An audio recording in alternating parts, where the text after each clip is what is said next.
I wrote a book about mindfulness, and we were presenting this in New York City in October, I think, September, October. And it was kind of funny because it was a conference called Creating a Mindful Society. And there were a lot of speakers. John Kabat-Zinn was there. I was one of the speakers, several others, some panels. And there was a woman there who I knew who was talking, we were talking, and she brought her sister who was kind of not into the mindfulness movement, but she was at the conference. And we talked for a little bit on Friday night, and then we left, and we were all going out to meet for dinner down the street. So we walk outside, and it's raining pretty hard. So we suck it up, and we just keep going. And then it really starts to come down, so we broke off, and the two sisters were in a garage, and I was stuck under some kind of something that was keeping the rain off me for about 10 or 15 minutes. So the conversation between the two sisters transpires, and the one sister says to the sister who knew me, "Was that a congressman that I just met?" And she said, "Yeah." And that congressman practices mindfulness? She said, "Yeah." "And he's writing a book about mindfulness?" She said, "Yeah." She said, "Will he still be a congressman after the book comes out?"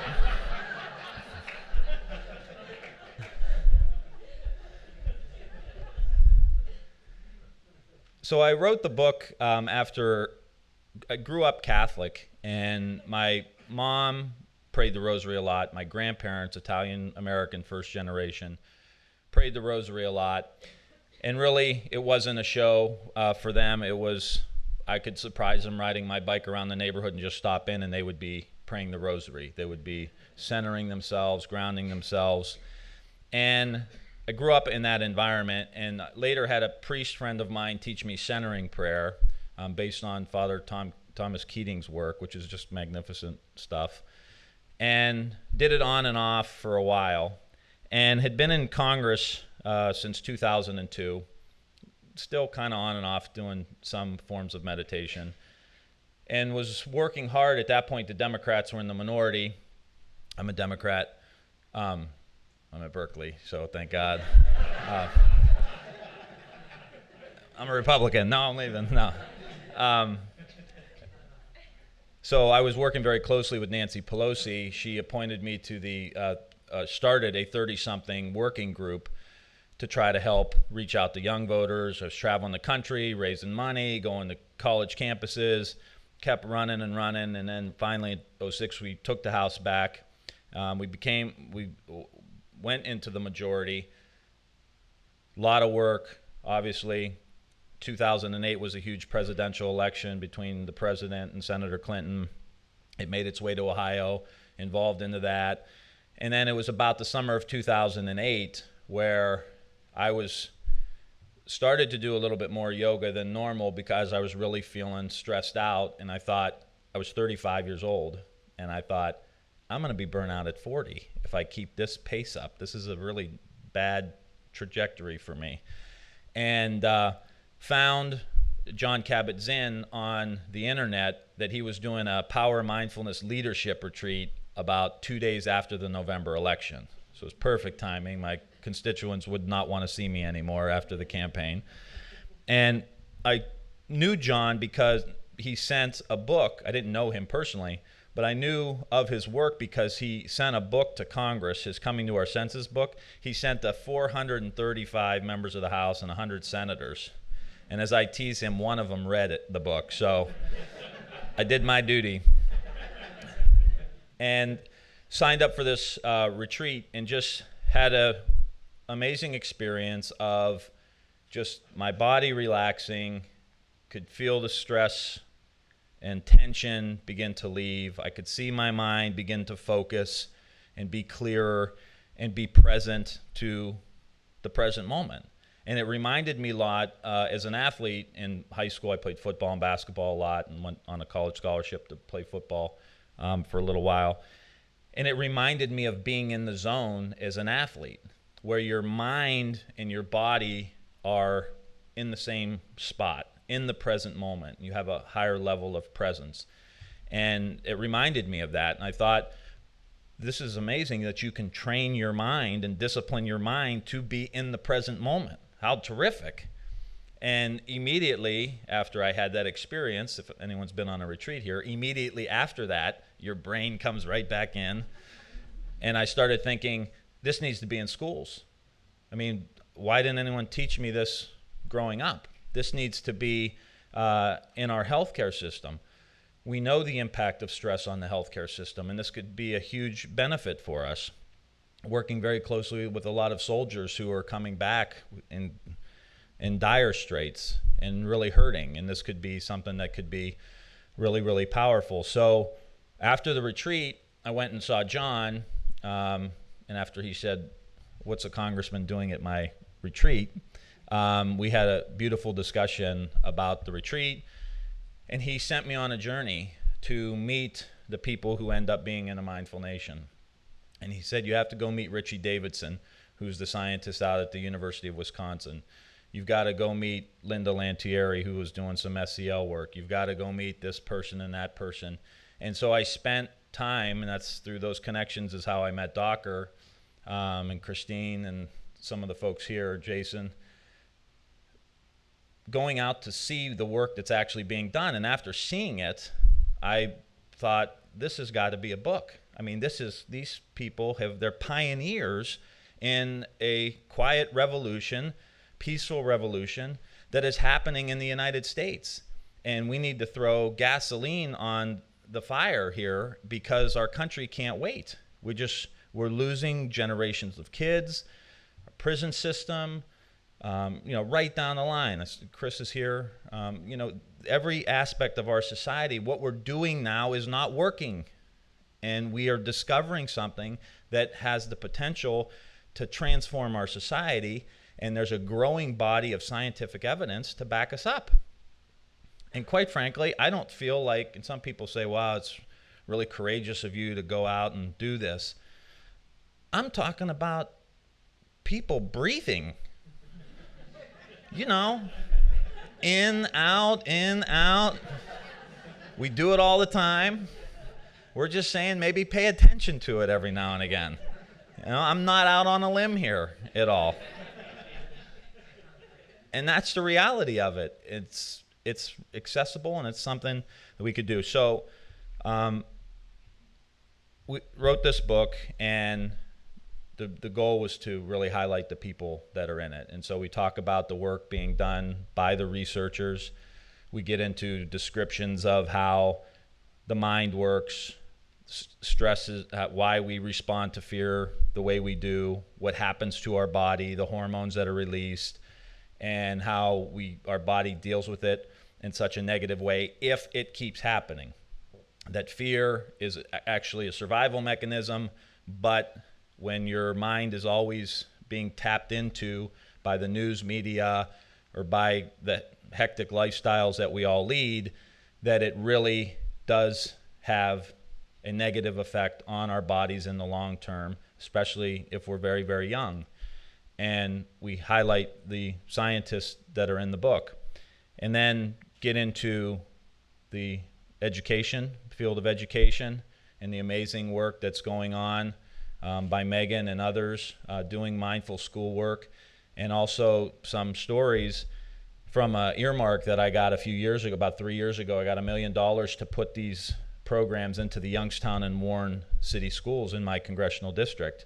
And we didn't tell the media, we didn't tell anybody about it. We got the money, we put it in.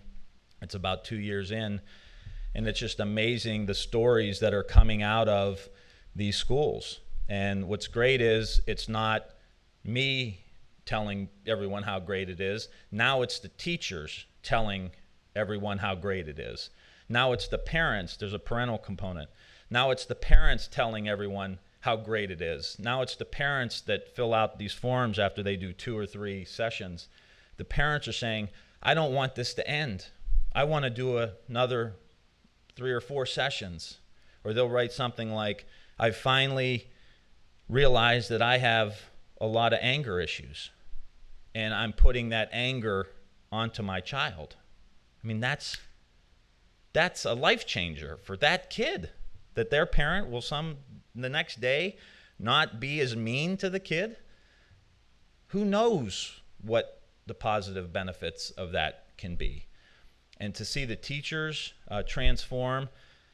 One of the times I really got nervous, because when I got it, I was probably 36 or 37, and that's exactly what a bunch of teachers want to hear, is a young hotshot congressman coming in with an idea. I got an idea. You're going to love it. Trust me. It'll be great.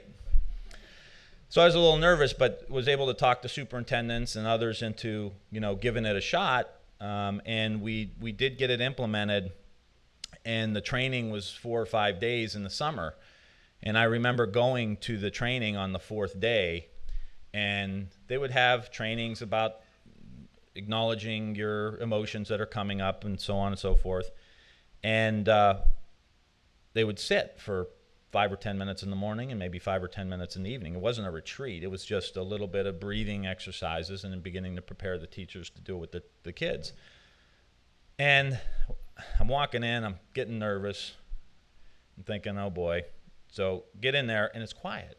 It's a break time, but it's quiet. I thought, oh God, they hate it.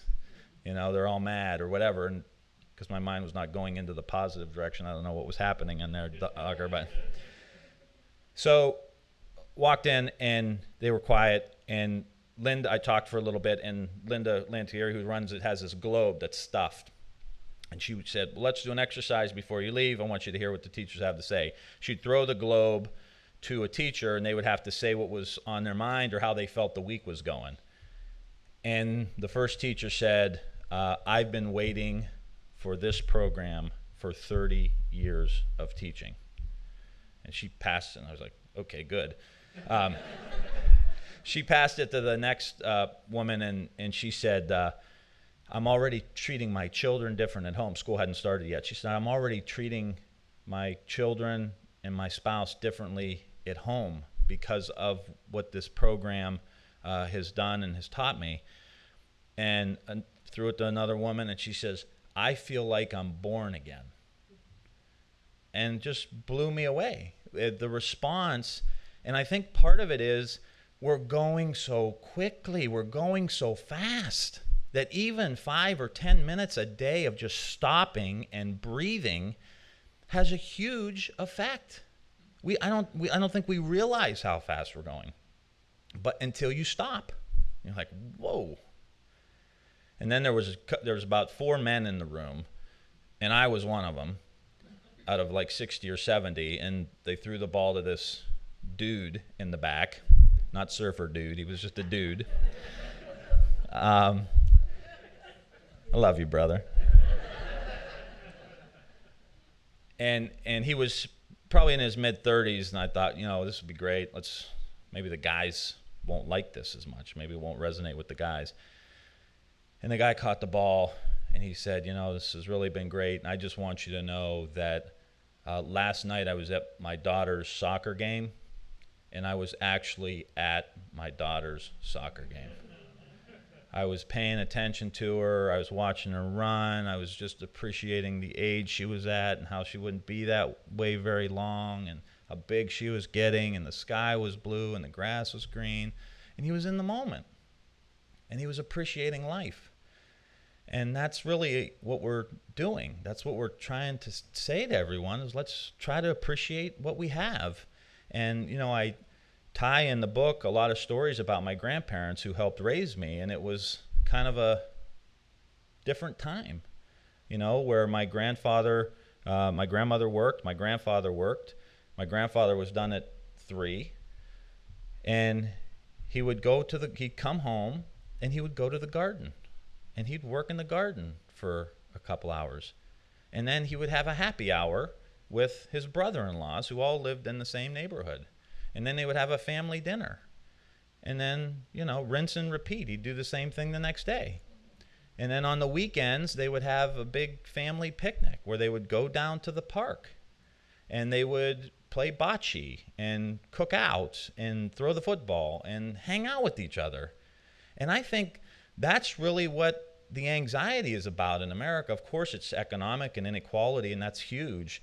But we've got to create a society where those family values get represented, and we allow our citizens to be able to do what is most important in their life, and that's be with the people they care about.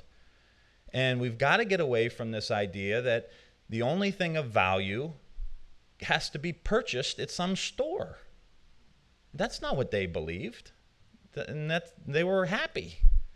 And I don't think we believe that either.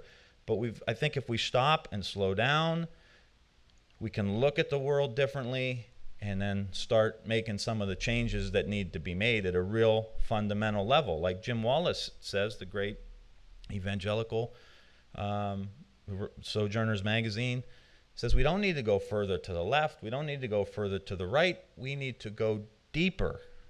And if we go deeper, we'll see that we're all connected.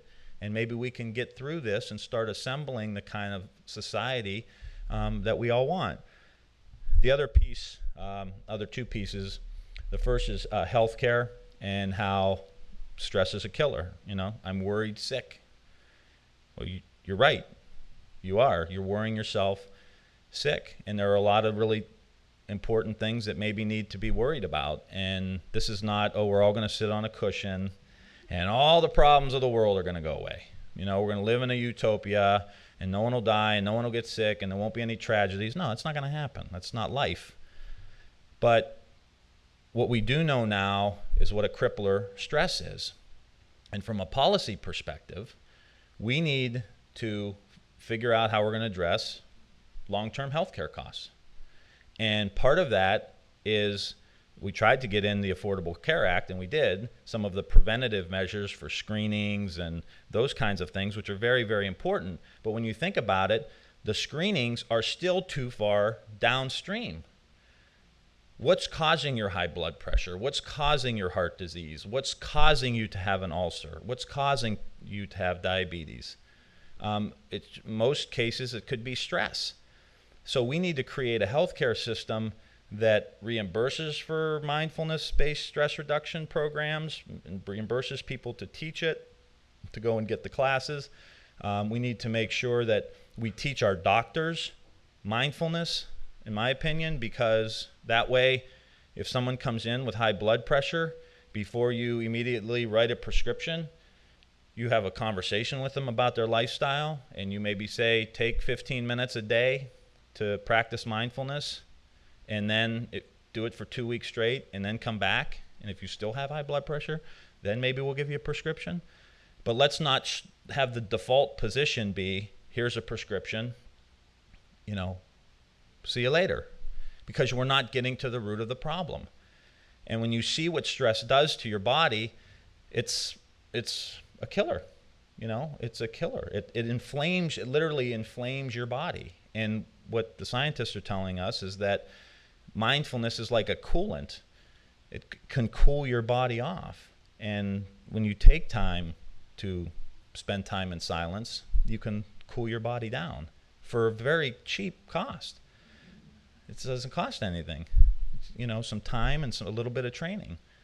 And we need to get that into our healthcare program, and not just in the healthcare program, but our healthcare workforce and our workforce across the country. Everybody is burnt out. Teachers, nurses, social workers, doctors. Doctors get kicked around a lot, but they're as busy as everybody else. Everyone seems to me is on this treadmill going faster and faster that keeps getting steeper and steeper. And so we have an opportunity with mindfulness to try to infuse it into the healthcare system, and can have some amazing effects at a very, very low cost. And we need to keep studying it so we can make sure that we prove what's going on and continue to fund the studies and fund science and respect science again, to make sure that we fund some of this stuff. And then lastly is the issue of veterans that are coming back. It's a real black eye on our country.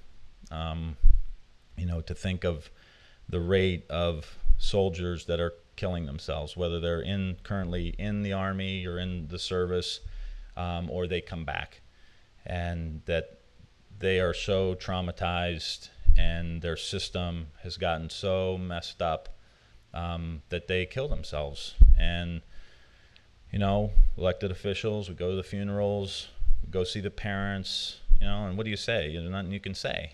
I mean, their kid's gone. He was 21, full of life. Or they come back and, maybe before they kill themselves, or many who haven't, come back and you have parents say, my kid's a shell. It's hollow. It's not the kid that left. And, if you get killed in Iraq or Afghanistan, you're on the front page of the local paper. There's parades and there's 2 or 3 days worth of stories and colored pictures on the front page, as there should be, for serving us. And, stories about the kids and the family and the foundations being started and all of these things. But if you come home and you make it home alive and you end up 6 months later taking your own life, you're in the obituary section with the rest of us. And we don't want to look at it. And part of mindfulness to me is you got to look at it. If you want to fix it, you got to address it. So we have a chapter in here about what the Defense Department is doing, and also some, did I do that? Whoops. The Defense Department is doing, and some other programs that are out there that are really working with the vets in an alternative way, doing a lot of deep, one program's called Project Welcome Home Our Troops out of Wisconsin. Emma Seppala runs the program. She's now in Stanford at CCARE. But it's a program of really deep power breathing. And they're finding that a lot of the vets who've come back, it's tough for them to just sit and meditate. There's too much going on, and that some kind of movement is a little bit better entry point for them. And the anecdotal stories coming back are unbelievable about guys who have, hadn't slept for 2 years on all kinds of medication, and after 3 or 4 of these sessions are sleeping through the night and after a few months off all their meds, because they're recalibrating their nervous system. That has just, they say your nervous system's got a gas pedal and a brake pedal, and it's out of whack, and it'd be like you pressing the gas and then you're pressing the brake, gas, brake, gas, brake.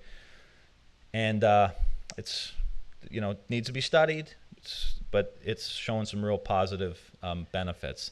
So those are the kind of 3 key areas that I talk about in the book.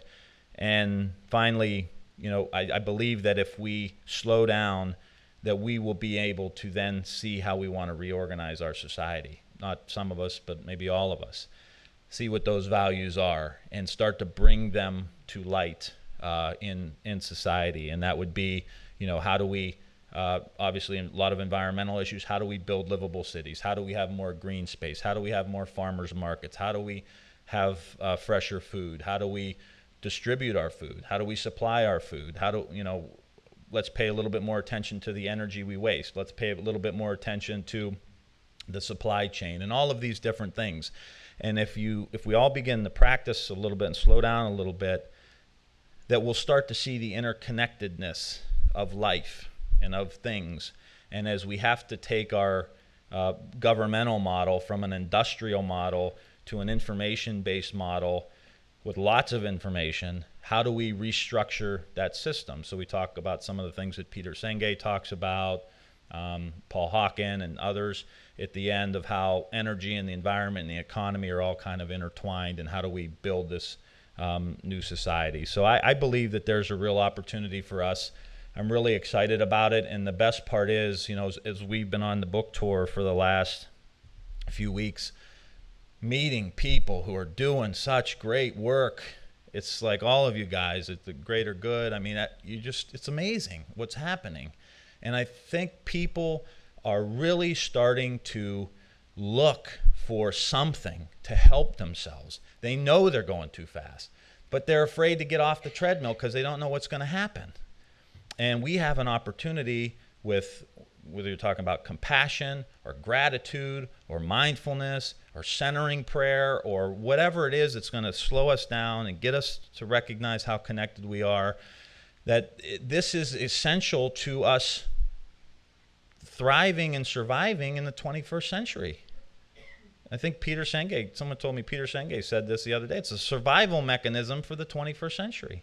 I mean, it's essential. So much information, so much technology, which is fine. But how do you come to the technology? That's what the training in the schools and everything else would be. Do you run this little thing, or does it run you? I know it runs me a lot of the time.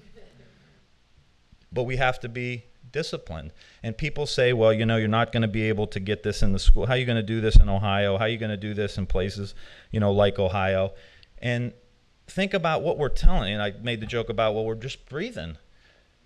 But what parent in Ohio or any other state wouldn't want to hear a legislator or a school board member or a governor or anyone come to them and say, we are going to teach your kid not just physical discipline, we're going to teach them mental discipline.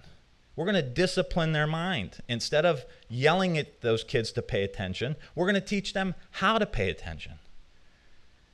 And we're going to teach them how to be nice and how to be kind and how to be tolerant. These are all parts of the programs that we're teaching. So I think we have an opportunity to really do some transformational things. And lastly, I just want to read you a quote that I've been reading at a lot of these events.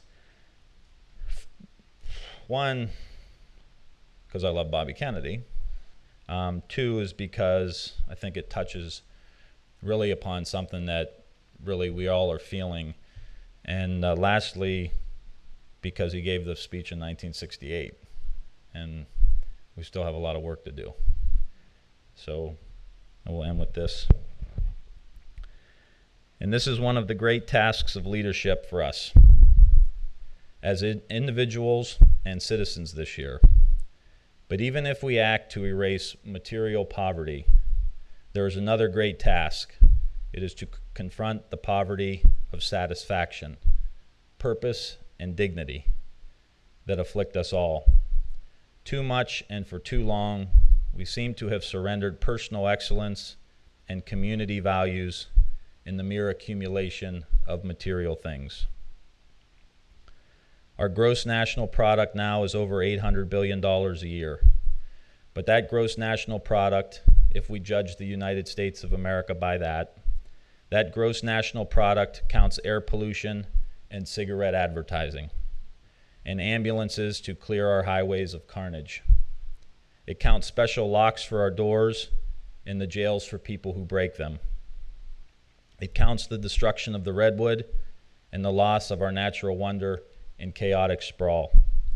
It counts napalm and counts nuclear warheads and armored cars for the police to fight the riots in our cities. It counts Whitman's rifle and Speck's knife and the television programs which glorify violence in order to sell toys to our children. Yet the gross national product does not allow for the health of our children, the quality of their education, or the joy of their play. It does not include the beauty of our poetry or the strength of our marriages, the intelligence of our public debate, or the integrity of our public officials. It measures neither our wit nor our courage, neither our wisdom nor our learning, neither our compassion nor our devotion to country. It measures everything, in short, except that which makes life worthwhile. And it can tell us everything about America except why we are proud that we are Americans. Thank you. I want to ask you about the obstacles that you face. And when we were out at the reception, a lot of people were, who are in the trenches of mindfulness and teaching it in prisons and schools and thinking about getting into healthcare systems. They face enormous obstacles, structural. Yeah. I think there are conceptual obstacles as well, right? When you critique materialism, mm-hmm. you're going against a very deep vein in politics, right? And markets and so forth. And so how do you do that work? How do you act as this beacon of the idea and fight those and sort of take on those obstacles? Well, I get a lot of inspiration from the people who are doing it that helps keep you going. But I just have faith that this community has a lot of power and a lot of connection and a lot of connectivity that we have yet to really take off, I use the phrase like take off of our cushions and put out into the world. And I think there are millions of people in the country who practice some form of mindfulness, some meditation, recognize its power, but don't necessarily connect the dots of, oh, I could get this into my kid's school. Yeah. Oh, boy, this would be great for prisoners or whatever.